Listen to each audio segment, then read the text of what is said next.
నమస్తే, welcome to BCN news. నేను విజయలక్ష్మి. ముందుగా ముఖ్యాంశాలు. యలమంచిల్లో గోదావరి ఏటుగట్టు పనులను పరిశీలించిన మంత్రి నిమ్మల. మార్చి నెలాఖరులోపు పనులు పూర్తి చేయాలని అధికారులకు ఆదేశాలు. దేశంలో ఎక్కడ ఎన్నికలు జరిగినా బీజేపీని ఆశీర్వదించడానికి ప్రజలంతా సిద్ధంగా ఉన్నారు. ఢిల్లీ ప్రజలు ఆప్కు సరైన గుణపాఠం చెప్పారన్న పురంధేశ్వరి.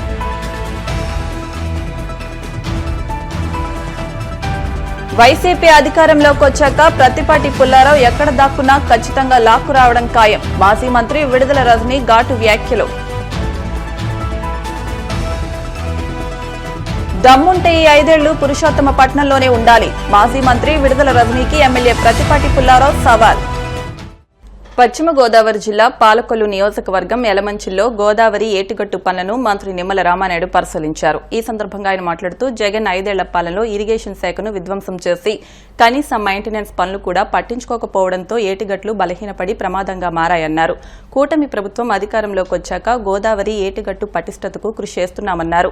ఇరిగేషన్ అత్యవసర పనుల నిమిత్తం చంద్రబాబు మంజూరు చేసిన 320 కోట్ల నిధుల పనులను మార్చి నెలాఖరులోగా పూర్తి చేయాలన్నారు. జగన్ పాలనలో గోదావరి ఏటుగట్లకు ₹1 కూడా ఖర్చు చేయకపోవడంతో వరదలు వస్తే ప్రజలు యువకులతో కలిసి రాత్రులు సైతం పనిచేసి ఏటుగట్లను కాపాడుకున్నామని ఆయన తెలిపారు.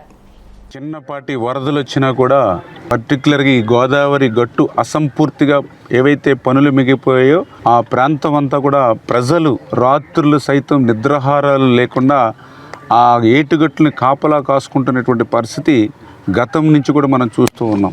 అందులో భాగంగానే 2014, 2019 ఆ రోజు తెలుగుదేశం ప్రభుత్వం హయాంలో మన పాలకొల్లు నియోజకవర్గం యలమంచిలి బూరుగుపల్లి దగ్గర ఏటుగట్టు కూడా మరి అది ఏదైతే బ్రీచెస్ పడి దగ్గర ఒక 10-12 మండలాలు ముంపుకు గురయ్యేటువంటి పరిస్థితి ఉంటే ఆ రోజు కూడా మరి దగ్గర 6 కోట్ల రూపాయలు నిధులు మంజూరు చేసి ఆ బూరుగుపల్లి గ్రామం దగ్గర గ్రోయిన్స్ కట్టడం ద్వారా ఆ రోజు మనం గండ్లని పడకుండా నిలపగలిగాం. తర్వాత 2019, 2024 5 సంవత్సరాల జగన్మోహన్ రెడ్డి పాలనలో కంచు స్తంభం పాలన దగ్గర నుండి ఏదైతే ఈ యొక్క దొడ్డిపట్ల, అబ్బిరాజిపాలెం, గంగడపాలెం, లక్ష్మీపాలెం, యలమంచిలి లంక, యలమంచిలి, చించినాడ, ఏనువాల లంక ఈ గ్రామాల వెంబడున్నటువంటి 20-25 కిలోమీటర్ల ఏటుగట్టుకి ₹1 పని చేయలేదు, ఒక తట్ట మట్టి పని చేయలేదు. మనం అందరం కూడా చూసాం. ఆ రోజు కూడా వరదలు వస్తే రాత్రులు సైతం, అర్ధరాత్రులు సైతం పెద్ద ఎత్తున ఈ నియోజకవర్గంలో ఉన్నటువంటి యువత అంతా వచ్చి మనమే ట్రాక్టర్ల మీద మట్టి తెచ్చుకుని, మనమే సంచులు తెచ్చుకుని, మనమే ఆ మట్టిని సంచుల్లోకి ఎత్తి, మనమే కర్రలు పాతి, బాదులు పాతి, ఆ బస్తాలు అడ్డం వేసుకుని ఆ రోజు ఏటుగట్టుని నిద్రాహారాలు 2-3 రోజులు మానేసి ఏటుగట్టుని మనం కాపాడుకునేటువంటి పరిస్థితి గత పాలనలో. అందుకే ఈరోజు మళ్ళీ మీ అందరి ఆశీర్వాదంతో ఇవాళ తెలుగుదేశం, జనసేన, బీజేపీ ప్రభుత్వం, ప్రజాప్రభుత్వం వచ్చింది. నిధులు సమస్య తీవ్రంగా ఉన్నటువంటి స్థితిలో కూడా ఈ ఏటుగట్టు యొక్క ఇబ్బంది, కష్టం చూసి 2-3 నియోజకవర్గాలు ఏటుగట్టుకు గండికి పడితే బంగాళాఖాతంలో కలిసిపోయేటువంటి ప్రమాదం ఏదైతే ఉందో దాన్ని గుర్తించే ఈరోజు 8 కోట్ల రూపాయలు నిధులు మంజూరు చంద్రబాబు నాయుడు గారి సహకారంతో చేసి ఈరోజు ఏదైతే కంచు స్తంభపాలెం దగ్గర మరి ఒక 350 మీటర్లు, అదేవిధంగా దొడ్డిపట్ల ఒక 400 మీటర్లు, అబ్రాజిపాలెం ఒక 500 మీటర్లు, మరి గంగడపాలెం ఒక 600 మీటర్లు, లక్ష్మీపాలెం ఒక 900 మీటర్లు, యలమంచిలంక, యలమంచిలి 1100 మీటర్లు. ఇట్లా ఎక్కడైతే మరి 1986 ఫ్లడ్కి 36 లక్షల క్యూసెక్కుల నీరు ఏదైతే ఫ్లడ్ వచ్చిందో ఆ ఫ్లడ్కి తగినటువంటి విధంగా 8 కోట్ల రూపాయలతోటి ఈరోజు ఈ ఏటుగట్టుని పటిష్టం చేస్తున్నామనే విషయాన్ని మీ ద్వారా ప్రజలందరికీ కూడా తెలియజేసుకుంటూ, ఏపీ రాజధాని అమరావతి అన్న మాటకు కేంద్ర ప్రభుత్వం కట్టుబడి ఉందని బీజేపీ రాష్ట్ర అధ్యక్షురాలు ఎంపీ పురంధేశ్వరి స్పష్టం చేశారు. గడిచిన 5 ఏళ్లలో రాజధాని అమరావతిని నిర్వీర్యం చేశారని, స్టీల్ ప్లాంట్ను లాభాలతో నడిపించే బాధ్యత కేంద్ర ప్రభుత్వం తీసుకుందని, పోలవరం నిర్మాణానికి కేంద్రం సహాయ సహకారాలు అందిస్తోందని తెలిపారు. దేశంలో ఎక్కడి ఎన్నికలు జరిగినా బీజేపీని ఆశీర్వదించడానికి ప్రజలంతా సిద్ధంగా ఉన్నారని చెప్పారు. ఏపీలో గడిచిన 5 సంవత్సరాల్లో విధ్వంసాలు, కక్షలతోనే పాలన సాగించారని ధ్వజమెత్తారు. ఇవాళ మనం చూసాము, పార్టీలోకి సోదరులు వాసుపల్లి సంతోష్ గారు, రాజేష్ గారు, వారి సహచర బృందం ఇవాళ పార్టీలో చేరటం జరిగింది. ఈ పార్టీలో చేరేటువంటి కార్యక్రమం ఏదైతే ఉందో ఇది కేవలం విశాఖపట్నంలో మాత్రమే కాకుండా అన్ని జిల్లాల్లో కూడా ఇవాళ చాలా మంది భారతీయ జనతా పార్టీలో చేరడానికి ముందుకు వస్తున్నటువంటి పరిస్థితి ఆంధ్ర రాష్ట్రంలో ఉంది. ఇవాళ పార్టీలో చేరే వారందరికీ కూడా నేను చేస్తున్నటువంటి అభ్యర్థన ఏమిటంటే, కేవలం పార్టీ కండువా వేయించుకోవటం కాదు, కండువాతో వచ్చేటువంటి బాధ్యతల్ని కూడా సంపూర్ణంగా బాధ్యతాయుతంగా నిర్వర్తించాలి అని చెప్పి వారందరికీ నేను చేస్తున్నటువంటి అభ్యర్థన. ఎందుకంటే ఇవాళ ఎక్కడ ఎన్నిక జరిగినా కూడా మనం చూస్తున్నాం, దేశవ్యాప్తంగా కమల వికాసం అనేది ఏ విధంగా జరుగుతున్నదో, కాషాయ జెండా ఏ విధంగా రెపరెపలాడుతుందో మనం అందరం కూడా కళ్ళారా చూస్తున్నటువంటి పరిస్థితి. నిన్న వచ్చినటువంటి ఢిల్లీ ఎన్నికల ఫలితాల్లో కూడా మనం చూస్తున్నాం. 26 సంవత్సరాల తర్వాత ఇవాళ సంపూర్ణమైనటువంటి అద్భుతమైనటువంటి మెజారిటీ తోటి భారతీయ జనతా పార్టీ ఢిల్లీలో సైతం అధికారంలోకి రావడం జరిగింది. ఈ విజయం అన్నది నిజంగా భారతీయ జనతా పార్టీ కార్యకర్తలకి మేమందరం కూడా అంకితం చేస్తున్నాం. ఎందుకంటే పదవుల మీద అపేక్ష లేకుండా కేవలం పార్టీని బలోపేతం చెయ్యాలి అనేటువంటి ఏకైక భావనతోటి, అంకిత భావంతో వారందరూ క్షేత్రస్థాయిలో పనిచేసినటువంటి సందర్భంలోనే ఇంతటి అద్భుతమైనటువంటి ఫలితాన్ని మేము సాధించుకోగలిగామని చెప్పి విశ్వసిస్తూ ఈ విజయాన్ని ముందుగా భారతీయ జనతా పార్టీ కార్యకర్తలకి నేను అంకితం చేస్తున్నాను.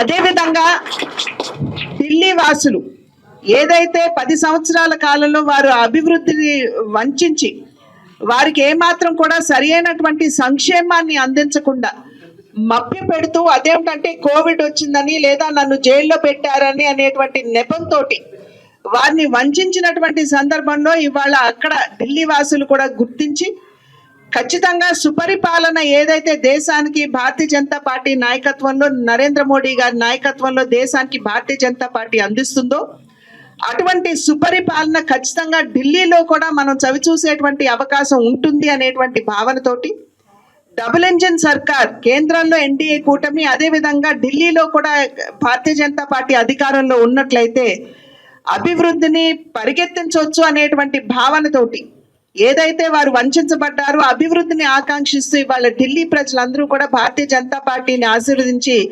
అనూహ్యమైనటువంటి విజయాన్ని అందించినటువంటి సందర్భంలో ఈ విజయాన్ని ఢిల్లీ వాసులకి సైతం నేను అంకితం చేస్తున్నాను.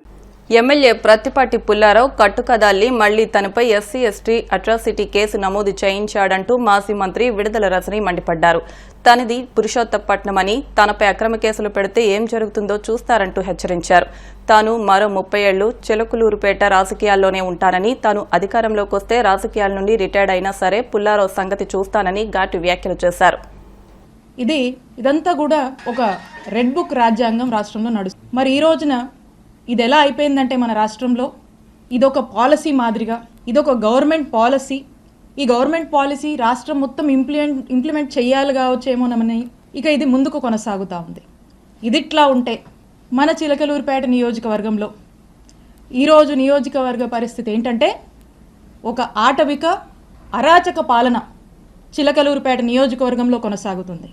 ఇక్కడున్నటువంటి ఎమ్మెల్యే పుల్లారావు గారు అవినీతికి ఘనాపాటి పత్తిపాటి అని చెప్పొచ్చు. ఇక్కడ ఒక చక్కటి నెరేటివ్ని, కట్టుకథ చక్కగా అల్లి ఒక వ్యక్తిని ఈ పుల్లారావు గారు స్టేషన్కి పంపిస్తాడు. పంపించి ఒక కంప్లైంట్ ఇప్పిస్తాడు. ఇదంట 5.5 ఏళ్ల కిందట 2019లో అట ఒక టీడీపీ సామాన్య కార్యకర్త సోషల్ మీడియాలో అబ్యూజివ్గా, అసహ్యంగా పోస్టులు పెడితే దానికేదో స్టేషన్లో కంప్లైంట్ వెళ్ళిందట. పోలీసులు డ్యూ ప్రొసీజర్ ఫాలో అయ్యుంటారు. దానికి నాకు సంబంధం ఏంటి? ఇప్పుడు ఈ కట్టు కథను ఎలా వెళ్ళారంటే, ఈ వ్యక్తిని ఎమ్మెల్యే కంప్లైంట్ ఇప్పిస్తాడు.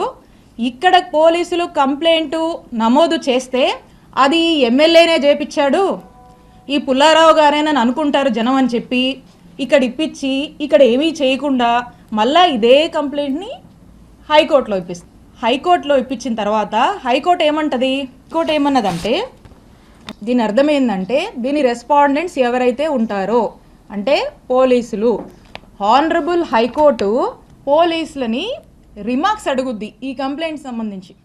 పల్నాడు జిల్లాలో కీలక నేతల మధ్య మాటల యుద్ధం కొనసాగుతోంది. చిలకలూరుపేటలో ఇద్దరు మాజీ మంత్రులు సవాళ్లు ప్రతి సవాళ్లు విసురుకున్నారు.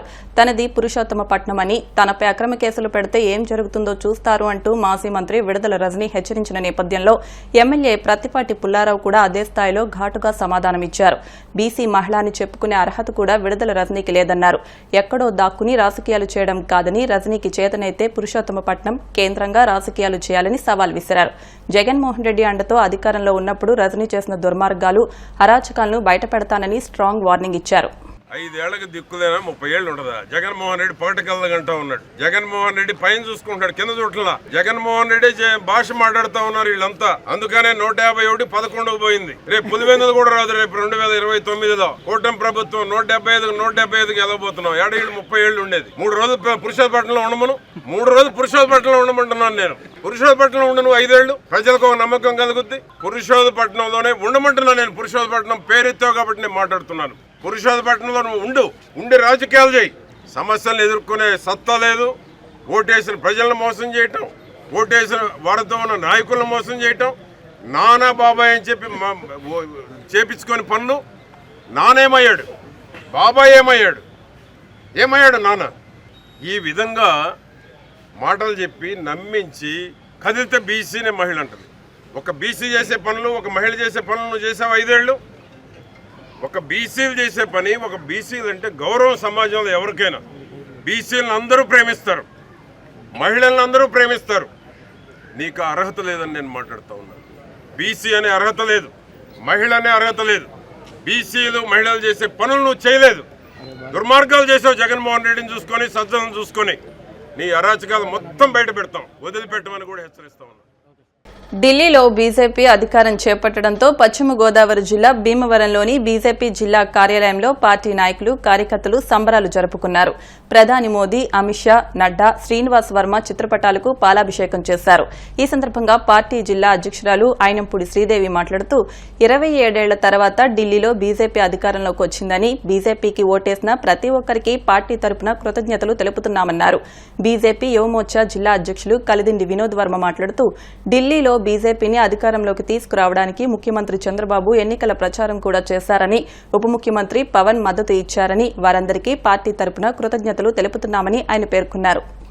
27 సంవత్సరాల తర్వాత దేశ రాజధాని ఢిల్లీలో ఈ రోజు భారతీయ జనతా పార్టీకి పట్టం కట్టడం అందరూ కూడా సంతోషంగా, మేము ఆనందంగా ఈ రోజు బీజేపీ పార్టీ కార్యాలయంలో సెలబ్రేషన్ చేసుకుంటున్నాం.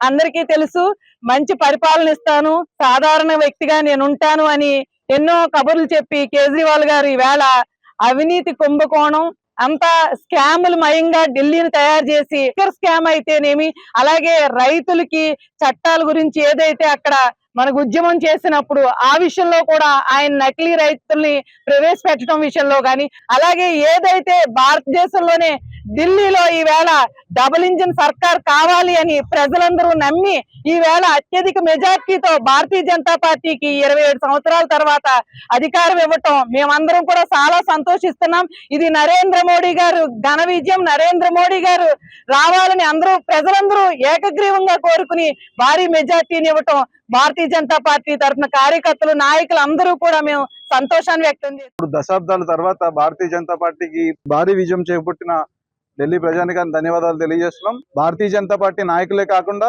జనసేన, టీడీపీ నాయకులు ప్రచారంలో పాల్గొన్నారు. మన రాష్ట్ర ముఖ్యమంత్రి వర్యులు చంద్రబాబు నాయుడు గారు ప్రత్యేకంగా అక్కడికి వెళ్ళి ప్రచారం కూడా చేశారు. మద్దతు ఇచ్చిన పవన్ కళ్యాణ్ గారికి కూడా ధన్యవాదాలు తెలియజేస్తున్నాం. ఇప్పుడు కాసేపు ప్రకటనలు.